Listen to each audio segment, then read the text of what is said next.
दोस्तों, आज मैं आप सभी को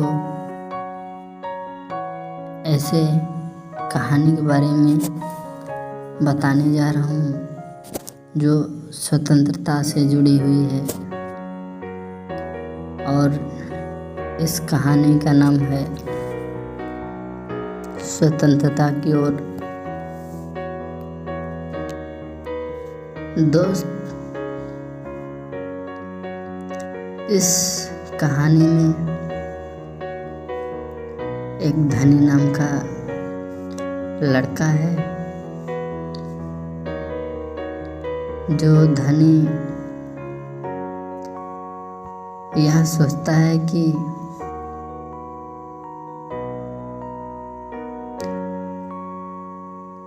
साबरमती आश्रम में कोई बड़ी योजना बन रही है, पर उसे कोई कुछ न बताता। वे समझते हैं कि मैं 9 साल का हूँ, इसलिए मैं बुद्धू हूँ, ऐसा धनी अपने आप को मानता है। पर मैं बुद्धि नहीं हूँ, मैं बुद्धू नहीं हूँ। धनी मन ही मन बड़बड़ाया। धनी और उसके माता पिता बड़ी खास जगह में रहते थे, अहमदाबाद के पास महात्मा गांधी के साबरमती आश्रम में, जहाँ पूरे भारत से लोग रहने आते थे। गांधी जी की तरह वे सब भी भारत की स्वतंत्रता के लिए लड़ रहे थे। जब वे आश्रम में ठहरते तो चरखों पर खादी का सूत काटते, भजन गाते और गांधी जी की बातें सुनते। साबरमती में सबको कोई न कोई काम करना होता था। किसी को खाना पकाना, तो किसी को बर्तन धोना, किसी को कपड़े धोना, किसी को कुएं से पानी लाना, गाय और बकरियों का दूध दुहाना और सब्जी उगाना। धनी का काम था बिन्नी की देखभाल करना। धनी का काम था बिन्नी का देखभाल करना, और बिन्नी आश्रम की एक बकरी थी। धनी को अपना काम पसंद था क्योंकि बिन्नी उसकी सबसे अच्छी दोस्त थी। धनी को उससे बातें करना अच्छा लगता था। उस दिन सुबह धनी बिन्नी को हरी घास खिलाकर उसके बर्तन में पानी डालते हुए बोला, कोई बात ज़रूर है बिन्नी। वे सब गांधी जी के कमरे में बैठकर बातें करते हैं। कोई योजना बनाई जा रही है, मैं सब समझता हूँ। बिन्नी ने घास चबाते हुए सिर हिलाया, जैसे कि वह धनी की बात समझ रही हो। धनी को भूख लगी। कूदती फादती बिन्नी को लेकर वह रसोई घर की तरफ चला। उसकी माँ चूल्हा फूंक रही थी और कमरे में धुआं भर रहा था। अम्मा, क्या गांधी जी कहीं जा रहे हैं? उसने पूछा। खांसते हुए माँ बोली, वे सब यात्रा पर जा रहे हैं। फिर धनी ने पूछा, यात्रा कहाँ जा रहे हैं? धनी ने सवाल किया, समुद्र के पास कहीं। अब सवाल पूछना बंद करो और जाओ यहाँ से धनी। अम्मा जरा गुस्से से बोली, पहले मुझे खाना पकाने दो। धनी सब्जी की क्यारियों की तरफ निकल गया, जहाँ बूढ़ा बिंदा आलू खोद रहा था। बिंदा चाचा धनी उनके पास बैठ गया। आप भी यात्रा पर जा रहे हैं क्या?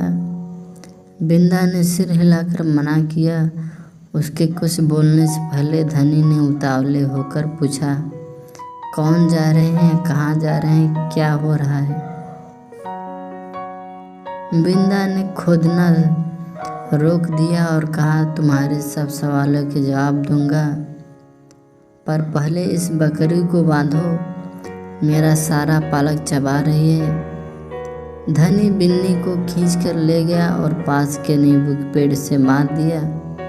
फिर बिंदा ने उसे यात्रा के बारे में बताया। गांधी जी और उनके कुछ साथी गुजरात में पैदल चलते हुए दांडी नाम की जगह पर समुद्र के पास पहुँचे। गाँवों और शहरों से होते हुए पूरा महीना चलेंगे। दांडी पहुंचकर वे नमक बनाएंगे। नमक? धनी चौंक कर उठा और बैठ गया। नमक क्यों बनाएंगे? वह तो किसी भी दुकान से खरीदा जा सकता है। हाँ, मुझे मालूम है, बिंदा हंसा, पर महात्मा गांधी जी की एक योजना है। यह तुम्हें पता ही है कि वह किस बात के विरोध में ही यात्रा करते हैं या जुलूस निकालते हैं ना? हाँ, बिल्कुल सही। मैं जानता हूँ, वे ब्रिटिश सरकार के खिलाफ सत्याग्रह के जुलूस निकालते हैं जिससे कि उनके खिलाफ लड़ सके और भारत स्वतंत्र हो जाए। पर नमक को लेकर विरोध क्यों कर रहे हैं? यह तो समझदारी वाली बात नहीं है। बिल्कुल धनी, क्या तुम्हें पता है कि हमें नमक पर कर देना पड़ता है? अच्छा, धनी हैरान रह गया। नमक की ज़रूरत सभी को है, इसका मतलब है कि हर भारतवासी गरीब से गरीब भी यह कर देता है। बिंदा चाचा ने आगे समझाया।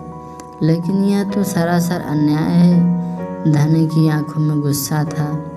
हाँ, यह अन्याय है। इतना ही नहीं, भारतीय लोगों को नमक बनाने की मनाही है। महात्मा जी ने ब्रिटिश सरकार को कर हटाने को कहा, पर उन्होंने यह बात ठुकरा दी। इसलिए उन्होंने निश्चय किया है कि वे दांडी चलकर जाएंगे और समुद्र के पानी से नमक बनाएंगे। 1 महीने तक पैदल चलेंगे। धनी सोचकर परेशान हो रहा था। गांधी जी तो थक जाएंगे। वे दांडी बस या ट्रेन से क्यों नहीं जा सकते? क्योंकि यदि वे इस लंबी यात्रा पर दांडी तक पैदल जाएंगे तो यह खबर फैलेगी, अखबारों में, फोटो में छपेगी, रेडियो पर रिपोर्ट दी जाएगी और पूरी दुनिया के लोग यहाँ जान जाएंगे कि हम अपनी स्वतंत्रता के लिए लड़ रहे हैं और ब्रिटिश सरकार के लिए यहाँ बड़ी शर्म की बात होगी। गांधी जी बड़े अक्लमंद है ना? धनी की आंखें चमकी। बिंदा ने हंसकर कहा, हाँ, वह तो है ही। दोपहर को जब आश्रम में थोड़ी शांति छाई, धनी अपने पिता को ढूंढने निकला। वह एक पेड़ के नीचे बैठकर चरखा काट रहे थे। पिताजी, क्या आप अम्मा दांडी यात्रा पर जा रहे हैं? धनी ने सीधे काम की बात पूछी। मैं जा रहा हूँ, तुम और अम्मा यहीं रहोगे? मैं भी आपके साथ चल रहा हूँ, ऐसा धनी बोला।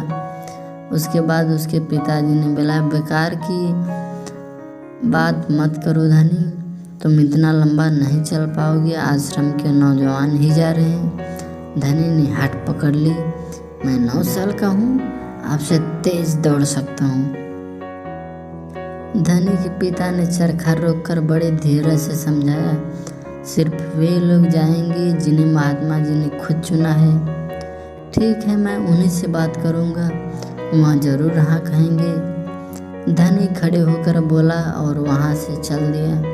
गांधी जी बड़े व्यस्त रहते थे, उन्हें अकेले पकड़ पाना आसान नहीं था, पर धनी को वह समय मालूम था जब उन्हें बात सुनने का समय होगा।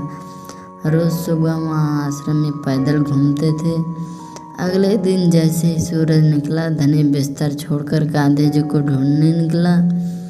वे गौशाला में गायों को देख रहे थे। फिर वह सब्जी के बगीचे में मटर और बंद गोभी दिखते हुए बिंदा से बात करने लगे। धनी और बिन्नी लगातार उनके पीछे पीछे चल रहे थे। अंत में गांधी जी अपनी झोपड़ी की ओर चले। बरामदे में चरखे के पास बैठकर उन्होंने धनी को पुकारा, यहाँ आओ बेटा। धनी दौड़कर उनके पास पहुंचा। बिन्नी भी साथ में कूदती हुई आई। तुम्हारा क्या नाम है बेटा? धनी बापू। और यह तुम्हारी बकरी है? जी हाँ, यह मेरे दोस्त बिन्नी है जिसका दूध आप रोज सुबह पीते हैं। धनी गर्व से मुस्कुराया, मैं इसकी देखभाल करता हूँ, बहुत अच्छा। गांधी जी ने हाथ हिलाकर कहा, अब यह बताओ धनी कि तुम और बिन्नी सुबह मेरे पीछे क्यों घूम रहे हो? मैं आपसे कुछ पूछना चाहता था। धनी थोड़ा घबराया। क्या मैं आपके साथ दांडी चल सकता हूँ? हिम्मत करके उसने कहा डाला। गांधी जी मुस्कुराए, तुम अभी छोटे हो बेटा, दांडी तो बहुत दूर है, सिर्फ तुम्हारे पिता जैसे नौजवान ही मेरे साथ चल पाएंगे, पर आप तो नौजवान नहीं हैं। धनी बोला, आप थक नहीं जाएंगे? मैं बहुत अच्छे से चलता हूँ। गांधी जी ने कहा, मैं भी बहुत अच्छे से चलता हूँ। धनी भी अड़ गया। हाँ ठीक है, ठीक बात है। कुछ सोचकर गांधी जी बोले, मगर एक समस्या है, अगर तुम मेरे साथ जाओगे तो बिन्नी को कौन देखेगा? इतना चलने के बाद मैं तो कमज़ोर हो जाऊंगा, इसलिए जब मैं वापस आऊंगा तो मुझे खूब सारा दूध पीना पड़ेगा, जिसके लिए कि मेरी ताकत लौट आए। यह बात तो ठीक है। बिन्नी तभी खाती है जब मैं उसे खिलाता हूँ। धनी से प्यार से बिन्नी का सिर सहलाया, और सिर्फ मैं जानता हूँ कि इसे क्या पसंद है। बिल्कुल सही, तो क्या तुम आश्रम में रहकर मेरे लिए बिन्नी की देखभाल करोगे? गांधी जी प्यार से बोले। जी हाँ करूँगा, धनी बोला। बिन्नी और मैं आपका इंतज़ार करेंगे। बस इसी क्रम में इस कहानी का लास्ट समाप्त हो गया।